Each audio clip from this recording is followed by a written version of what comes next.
Vamos supor que o Gustavo não está gostando de mim, ele acha que minha roupa não está combinando, né?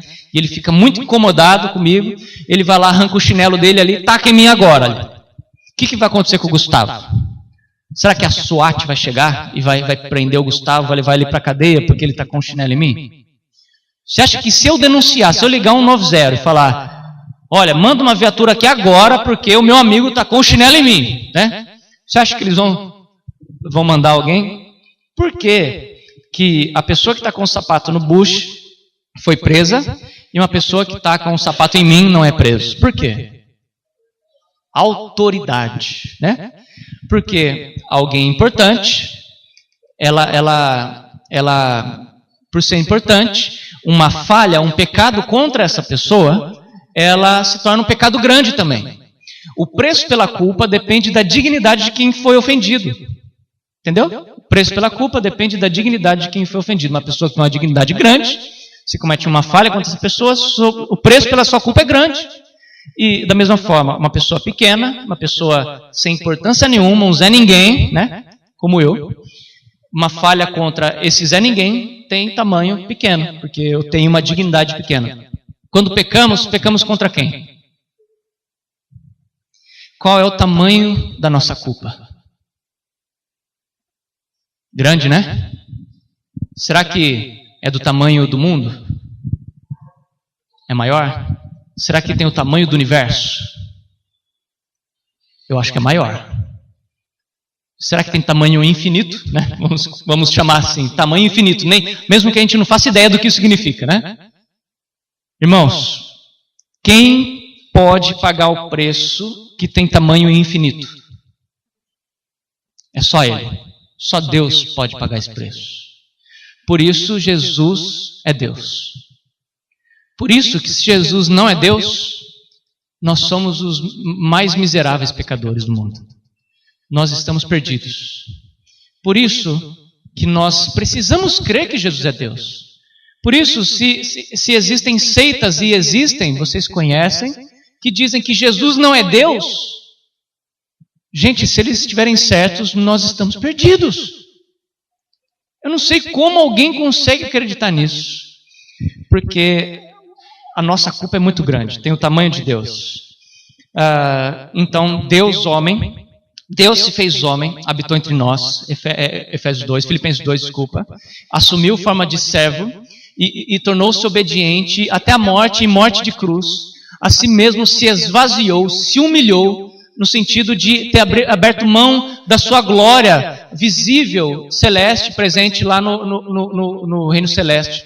Ele se fez homem, habitou entre nós, caminhou, teve fome, se submeteu, sujeitou às limitações humanas, fome, sede, cansaço, insolação, tudo que um homem tem, ele teve. E tem, porque continua homem, né? Ele não passa mais fome, porque ele está com o corpo glorificado, mas ele não é menos humano hoje, ele é homem. Homem, Deus homem, foi e assumiu a culpa que não era dele. Imagina que coisa interessante, imagina diante de um tribunal. O juiz olha para você, você é o réu, você está sentado lá do lado do juiz, e o juiz chega para você e fala assim: olha, os seus crimes, você é um assassino, você é um mentiroso, você é um adúltero, você cometeu vários crimes, e diante desses crimes, você merece condenação. Não adianta você chegar para esse juiz e falar assim: olha, mas foi sem querer, olha, foi uma vez só, eu nunca mais fiz isso, foi só aquela vez. Não adianta nada, você cometeu o crime, você precisa pagar. Não adianta nada você chegar para o juiz e falar assim: ora, senhor juiz, o senhor é uma pessoa boa.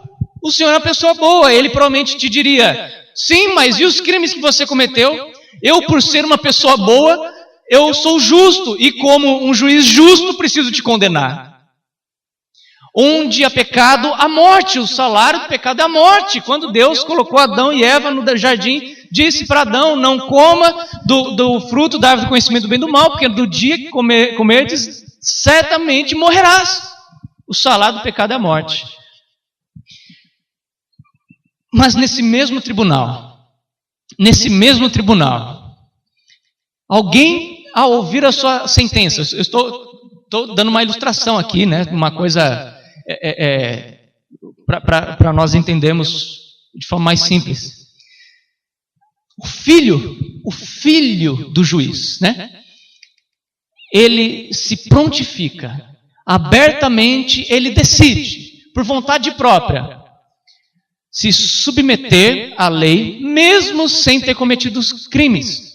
Este que é o próprio juiz, este que é a essência do Pai, este recebe condenação no meu e no seu lugar.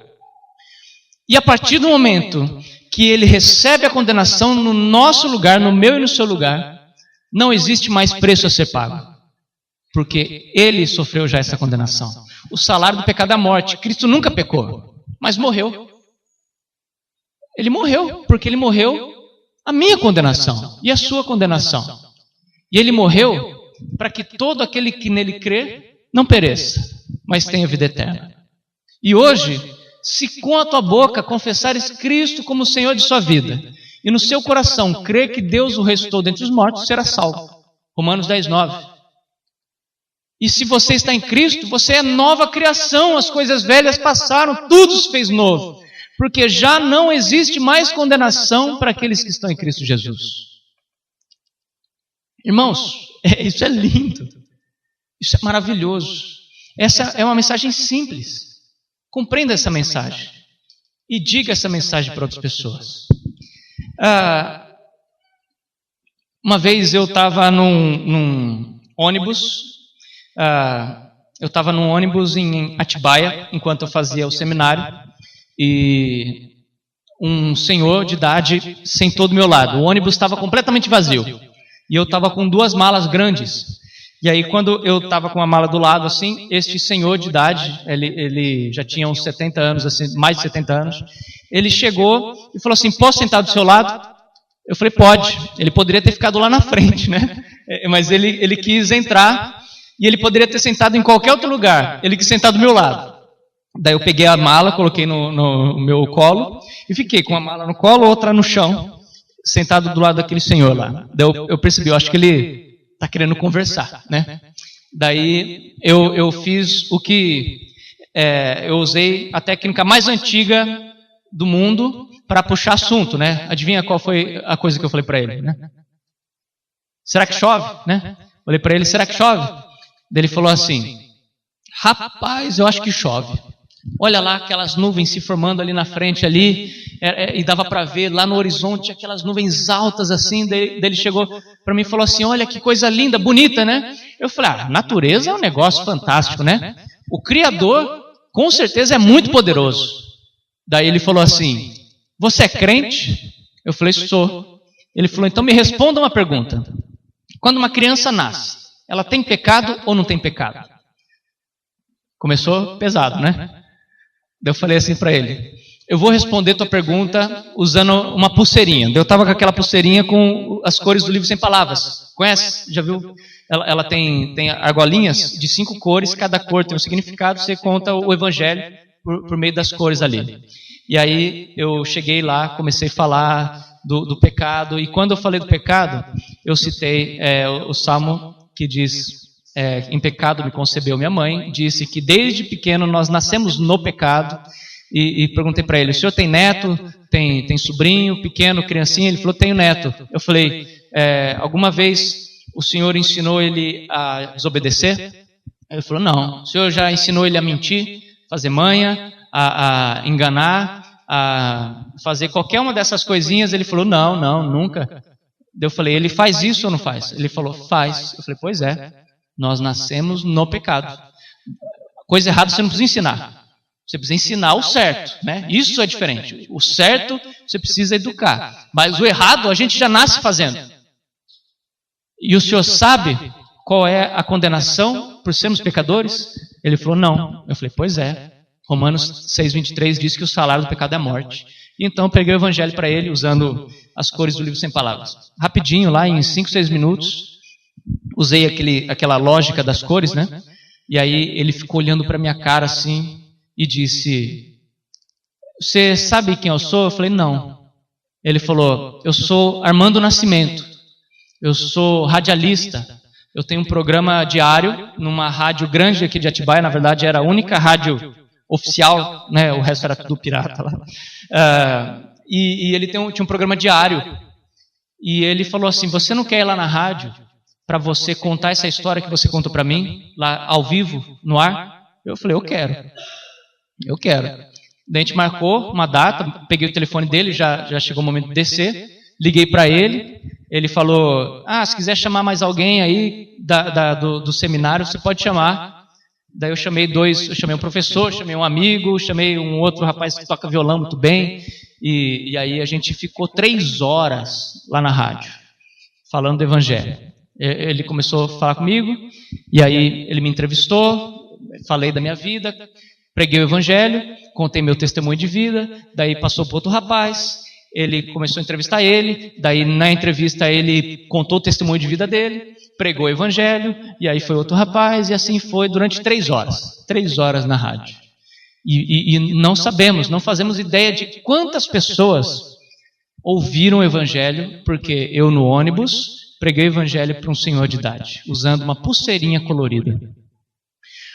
Outra história, eu estava num lugar, lá em Atibaia também, voltando para a Americana. Eu estava no seminário e estava com uma luta financeira muito grande. Eu dependia do meu seguro-desemprego para pagar as mensalidades e o meu seguro foi bloqueado. Por algum motivo, não sabia por quê. Eu tinha que ir lá no Ministério do Trabalho, em Americana, na minha cidade, para poder resolver isso. Então, eu fui para a rodoviária, só que dali 3 dias, quando eu voltasse, eu ia ter prova. Vocês já viram o quadro cênico? Quando você vai pregando o Evangelho e fazendo pintura? Já viu alguém fazendo isso ou não? Nunca? Já viu isso, né? E aí, eu estava aprendendo isso aí, e eu ia fazer prova, eu ia ter que apresentar para os colegas da turma, né? Mas eu não ia ter tempo de praticar porque eu ia para a Americana. Daí eu tive uma ideia, eu comprei um caderno, comprei canetinha hidrocor e no caminho eu ficava desenhando o quadro cênico naquele caderno para quando eu voltasse eu tivesse a prática de lembrar de todos os elementos que tinha que desenhar, tinha que fazer tudo. E aí eu estou lá na rodoviária desenhando, lá praticando, que eu tinha 3 horas para ficar esperando o ônibus. Uma criança sentou do meu lado e falou assim, tio, o que você está desenhando? Eu falei, eu estou aprendendo a contar uma história usando desenho. Posso contar ela para você? Daí ele falou, pode. Daí eu fui lá, comecei a contar, pregar o Evangelho para ele, daí veio as outras crianças, daí os pais viram e ficaram em volta também, e aí eu fiquei em pé, e aí começou a chegar mais gente, daí eu subi no banco e com o caderno comecei lá a pregar o Evangelho para uma multidão de pessoas. Imagina isso, né? Eu achei aquilo lá fantástico, porque eu tinha dificuldades de me comunicar, e aquele quadro cênico me dava uma lógica para seguir, tá entendendo? Eu tinha uma forma lógica, eu não ia me perder, eu não precisava ficar gaguejando, lembrando das coisas, porque eu tinha uma lógica para seguir. E tinha uma forma de não precisar abordar as pessoas, mas as pessoas me abordavam. E aí eu terminei de pregar o Evangelho lá, fui para outro canto da rodoviária e comecei de novo. Sentei, comecei a desenhar, até alguém me perguntar o que eu estava fazendo. Daí eu falei, posso mostrar para você? E aí eu comecei a pregar o Evangelho assim, as pessoas começaram a chegar, e aí até nesse ir e voltar de Americana, eu preguei o Evangelho 7 vezes. 7 vezes, eu achei isso muito legal. Muito legal, fiquei super entusiasmado. E aí eu comecei a pregar o Evangelho usando o evangelismo criativo. Usando coisinhas assim do dia a dia, coisinhas que me ajudavam a seguir uma lógica, e eu vou até ensinar vocês fazerem um aqui bem simplesinho, muito legal. E aí, quando eu fui para a Americana, depois que eu fiz o Projeto Marcos, o primeiro ano do seminário, teve um programa, um show de banda de rock, uma banda de metal pesado, que foi tocar em Americana. E eu fui lá, levei meu quadro cênico, né? Agora já não era mais um caderno, era um quadro cênico de verdade. E aí eu vi uns hippies que estavam sentados no chão, lá tem muito daqueles hippies, que ficavam fazendo artesanato na hora e vendendo para as pessoas, e eu parei do lado dos hippies e comecei a pintar. E eu pintava de um jeito que o tripé ficava deitado no chão, e aí eu começava a pintar, as pessoas chegavam assim e ficavam olhando, e aí quando eu terminava de preparar o quadro cênico, eu levantava, colocava a parte de trás, e chegava e começava a pregar o Evangelho lá, e as pessoas ouviam o evangelho. E eu estava naquela sede, sabe? Eu queria pregar o evangelho, eu queria falar de Jesus para as pessoas. E um cara me viu, um rapaz crente, que era um conhecido meu, ele me viu e falou assim: cara, eu achei muito legal isso aí, você tem outros desses aí? Eu falei, tenho. Eu comecei a fazer uns evangelismos criativos para eles lá, evangelismo com garrafa, evangelismo com clipes de papel, com corda, com várias coisas assim. Daí ele falou assim: você não quer dar um treinamento na minha igreja? Eu falei, rapaz, eu não sei se eu vou conseguir chegar lá e falar assim para eles. Daí ele falou assim: vamos fazer o seguinte, vem em casa, a gente grava você falando e eu passo na igreja esses vídeos. Eu falei, tá bom, vamos lá, gravamos 5 episódios, criamos lá um programinha que chama Evangelismo Criativo. E aí fui lá, nesses episódios eu explicava, eu fazia evangelismo, depois eu ensinava como que eu fiz, em detalhes assim, de 3 minutos, 4 minutos cada um. E aí ele passou na igreja dele e a galera achou muito legal, então ele me ligou e falou assim: o que você acha de a gente pôr no YouTube? Daí ele falou, eu falei, não, beleza, vamos lá. Colocamos no YouTube. E de repente começamos a receber e-mails do Japão. Tem um colégio teológico lá no Japão que usa esses métodos, né, dá o curso de evangelismo criativo para eles lá. Começamos a receber e-mails de vários lugares do mundo, da Europa, dos Estados Unidos. Uma vez recebemos um americano, lá em Americana, e esse americano estava conversando com um amigo meu, que foi o tradutor dele, e aí esse cara, quando foi falando inglês, né, chegou para ele e falou assim: esse cara aqui, ó, ele chama André Pode Crer, e não sei o que lá. Daí o cara falou assim: oh, pode crer, eu conheço você tem vídeos no YouTube, né? Daí eu falei, mas como que você sabe? Eu falo em português lá. Daí ele falou que um brasileiro que foi lá, apresentou, mostrou, traduziu o vídeo, e eles começaram a usar esses métodos para pregar o evangelho. Recebo e-mails, para a glória de Deus, de pessoas que começaram a pregar o evangelho usando esses métodos, e aí eles percebem que precisam de mais preparo, vão para os seminários e hoje são pastores. E hoje em dia passou de 1 milhão de acessos já o canal. E são poucos vídeos, são coisinhas tão simples, gente. Gente, qualquer um de vocês poderia ter feito isso, né? Na época, inclusive, todo mundo ficava falando: cara, põe mais vídeos, vai lá, se torna um youtuber, né? Vai lá e quem sabe até você ganha dinheiro com isso aí. Eu não sei fazer isso. Eu não tenho esse negócio de chegar lá. Eu não sei. Eu fiz o evangelismo para uma pessoa, e aí esse cara que me chamou para na casa dele, a gente gravou, ele colocou no YouTube e deu certo. Irmãos, Deus faz grandes coisas usando pequenas coisas. Deus faz grandes coisas. Se de 1 milhão de pessoas que acessaram o canal, só 1% usou, 1% é pouco, mas se só 1%, 1000 pessoas pregaram o evangelho.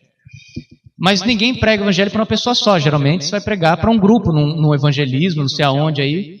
E aí, se cada uma pessoa pregou para apenas 10 pessoas, só 10, né? Se prega mais. Já são 1 milhão de pessoas que ouviram o evangelho. Porque um dia eu falei de Jesus para uma galera num show de rock que estavam esperando na fila para entrar no evento. Irmãos,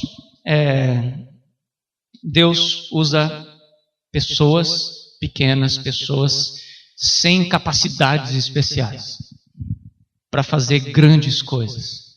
Seja usado por Deus. Esteja nas suas mãos, esteja nas mãos dele. Prega o evangelho de forma bíblica, simples. Faça a sua obra. A sua obra não, faça a sua parte, porque a obra é dele, né?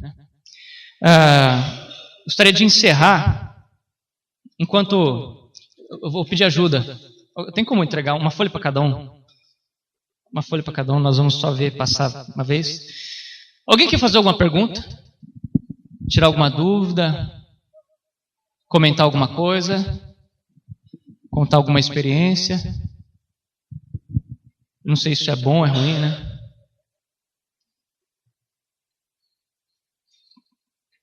Você pode pegar um e ir passando aqui, ó. Pega um e vai passando.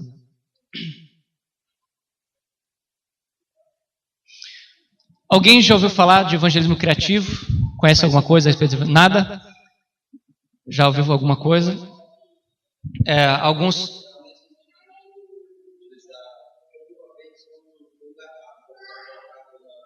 Acorda. Sim. É isso. Gente, só para esclarecer, não estou te ensinando uma forma... É assim que evangeliza, não é isso. Vocês entenderam, né? O pastor falou que eu tinha 2 horas. Eu fiquei todo esse tempo falando a respeito do evangelho, né? Agora vou te ajudar, te dizer uma forma que você pode pregar o evangelho. Da mesma forma que eu tinha dificuldades e ao seguir uma lógica como um evangelho criativo eu tinha mais facilidade de fazer, você também pode se utilizar disso também. Eu queria pedir que você não tentasse fazer agora, que você prestasse atenção aqui e depois nós vamos fazer juntos. Tem algum pedestal? Eu vou pegar aqui, tá?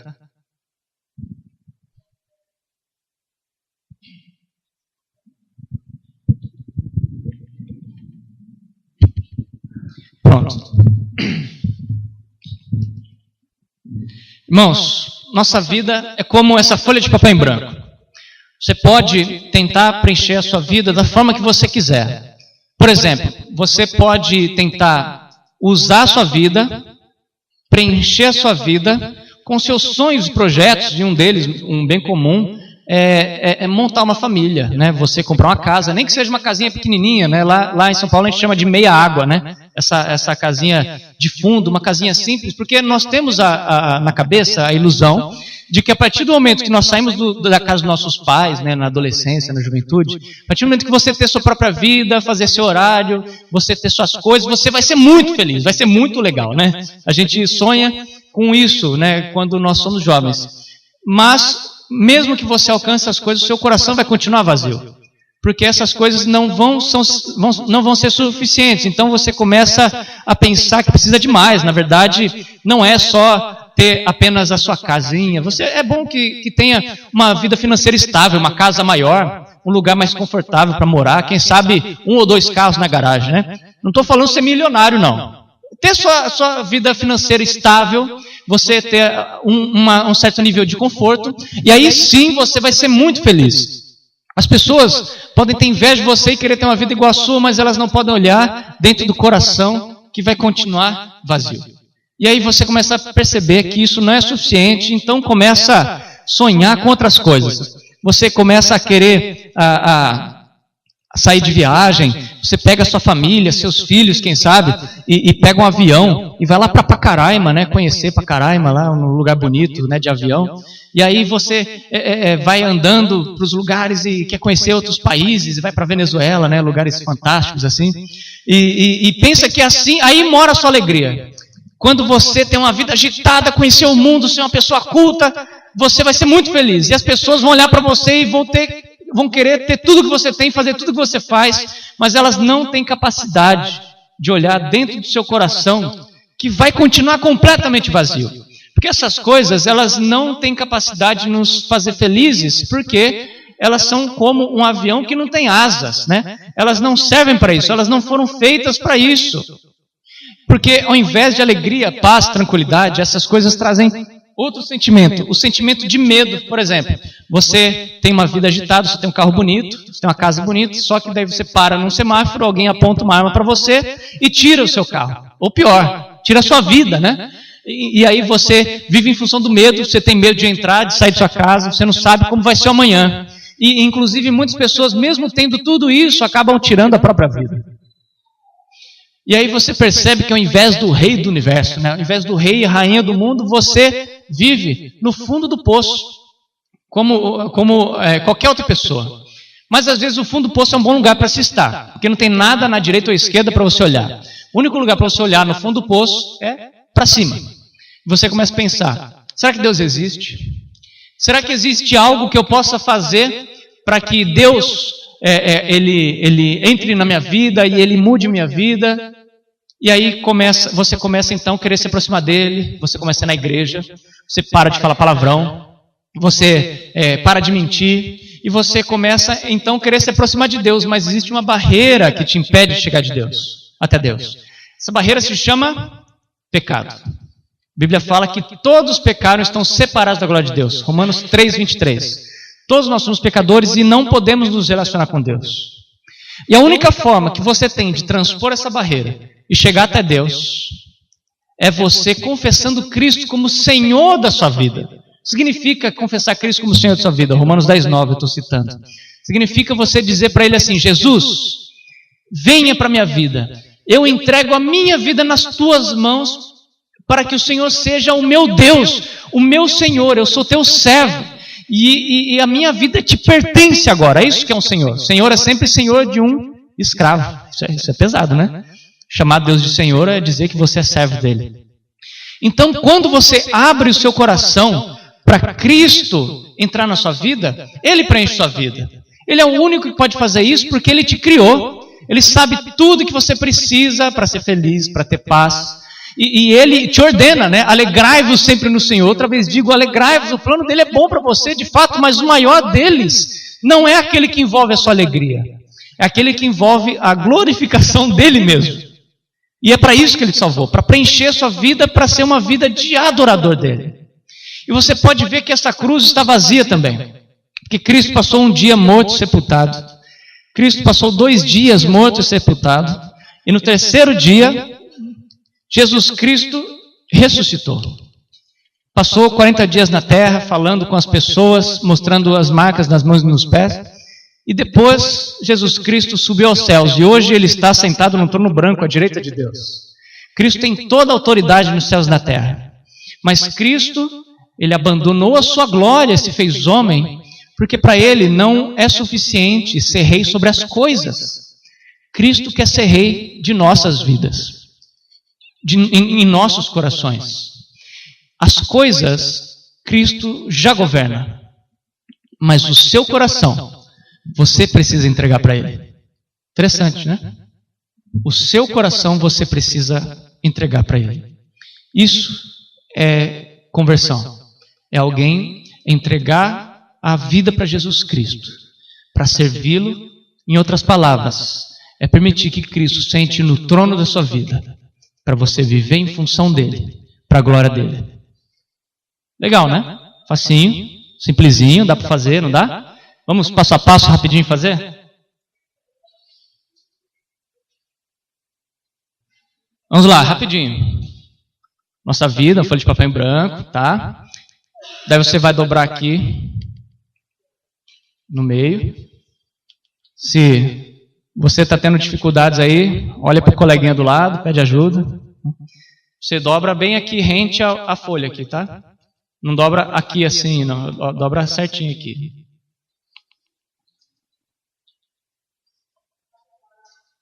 Aí você fala dos sonhos, dos projetos das pessoas, de ter uma casa, enfim.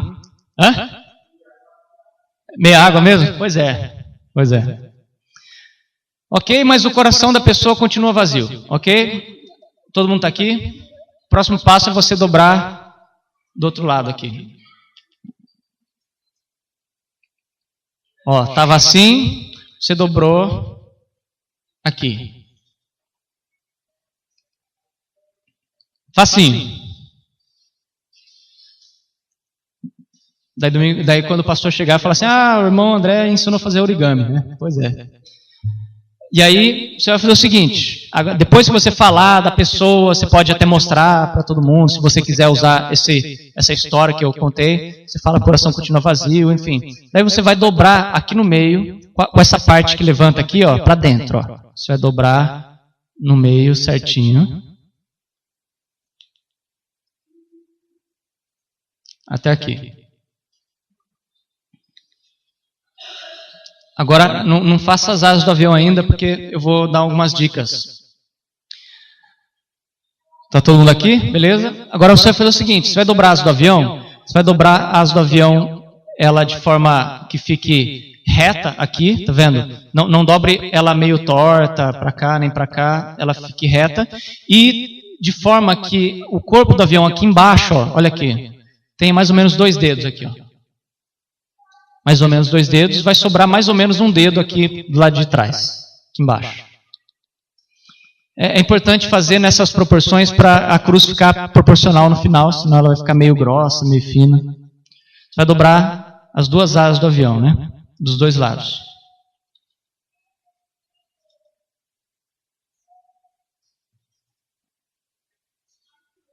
Todo mundo chegou aqui? A asa do avião passa um pouquinho daqui, ó. Tá vendo? Ela passa um pouquinho aqui. Aí vai ficar com a cruz legal.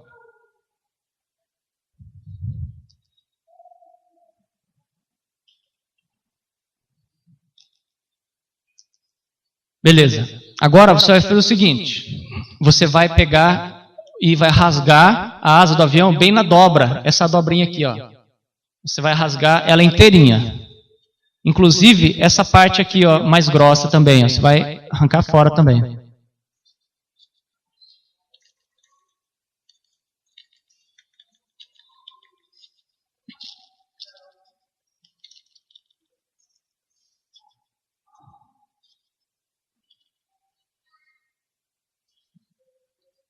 Você, como um crente bonzinho, você não vai jogar no chão, né? As folhas que você rasgar. Você vai guardar aí do seu lado, vai colocar no seu bolso, depois você vai jogar no lixo ali, por favor.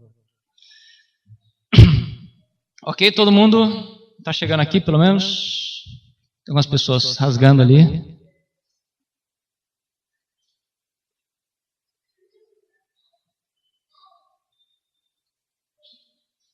Esperar um pouquinho, pessoal.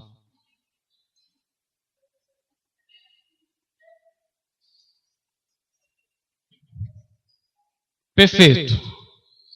Agora chegou uma parte mais complicadinha. Você vai fazer o seguinte, você vai abrir essa seta para cima assim, apontado para você, né, com essa parte aqui virada para você assim. Eu tô assim para você conseguir enxergar.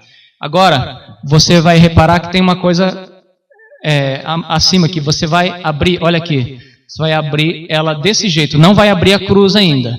Vai abrir só para o lado. E aí, você vai dobrar ela de novo nas dobras que já foram feitas. E vai fazer o revólver.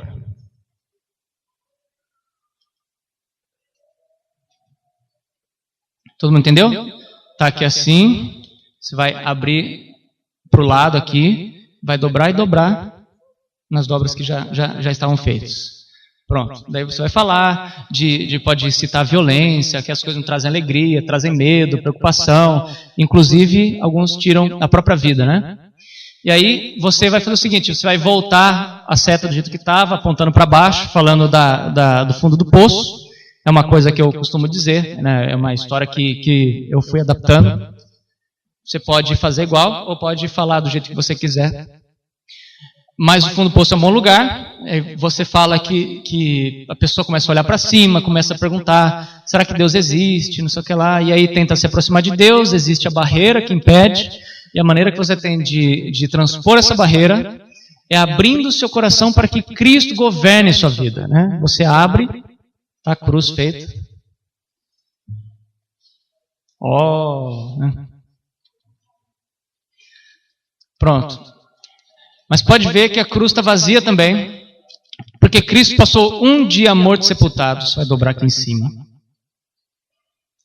Retinho aqui. 2 dias morto e sepultado. Retinho aqui. E depois no 3º dia, Cristo ressuscitou. Você vai pegar essa parte maior aqui, ó, e vai dobrar do lado oposto.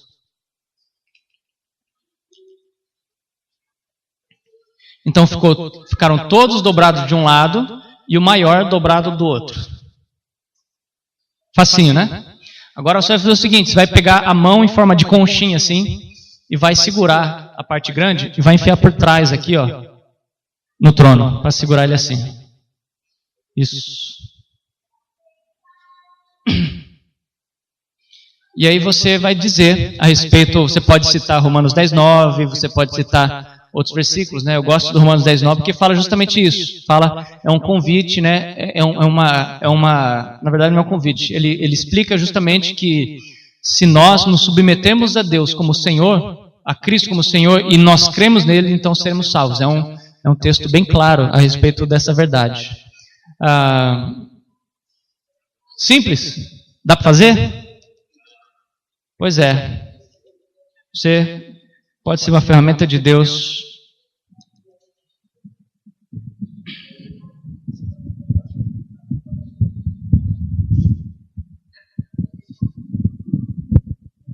Amém, irmãos? Alguém quer falar alguma coisa? Quer comentar alguma coisa? Ninguém? A ideia é boa, né? Teve uma vez que eu ensinei uma criancinha a fazer. Eu cheguei lá para ele e falei assim, vem aqui, eu vou te ensinar a contar uma história bem legal. E aí eu fiz para essa criancinha, daí eu fiz de novo ensinando, desse jeito contei uma vez e ensinei outra vez. E aí no outro dia ele me ligou, falou assim, eu estava na escola, e aí eu comecei a fazer com uma folha de caderno, para um colega da escola, e a professora viu fazendo, ela me chamou para ir lá na frente da sala para fazer para todo mundo. E aí ele foi lá e os outros 40 alunos que tinham na sala ouviram o evangelho, por causa desse método, né? Irmãos, Deus é criativo ao pregar o evangelho. Deus, ele poderia ter simplesmente trazido Jesus Cristo, mas ele resolveu ilustrar isso antes por meio do Cordeiro, por meio da Páscoa, né? Deus usa ilustrações práticas, coisas do dia a dia. Deus usa isso, Deus faz isso. Não só as parábolas, né? Usando os conceitos, mas Deus usou as festas judaicas, Deus faz isso, evangelismo criativo, de certa forma, assim. Deus é um Deus criativo. E nós devemos ser também, tá bom? Vamos orar? Senhor Deus, quero te agradecer pela tua palavra. Obrigado, Senhor, porque o Senhor nos salvou por meio de Cristo. Por meio de Jesus Cristo, nós podemos alcançar a salvação por meio da fé nele, por meio da compreensão seguida de arrependimento e fé, a compreensão do teu evangelho, Pai, e da pessoa de Cristo. Senhor, nos ajude a olharmos sempre para Deus, para que saibamos que nada somos, Pai. Para que a gente sempre se lembre de que não somos ninguém. E que o Senhor, então, tenha espaço em nossas vidas para nos lembrar de quem somos em Cristo. E que esta pessoa que somos em Cristo vale a pena ser, Pai. Para a honra e glória do Senhor. Nos ajude, Senhor Deus, a levarmos essa mesma mensagem. Compartilharmos esse conteúdo, não apenas o conteúdo, mas a pessoa do conteúdo. Jesus Cristo. Porque a obra é do Espírito Santo. A obra é tua. Mas, por algum motivo, o Senhor escolheu nos tornar coparticipantes da tua obra de salvação para a vida das pessoas. Por isso nós somos gratos. Em nome de Jesus. Amém.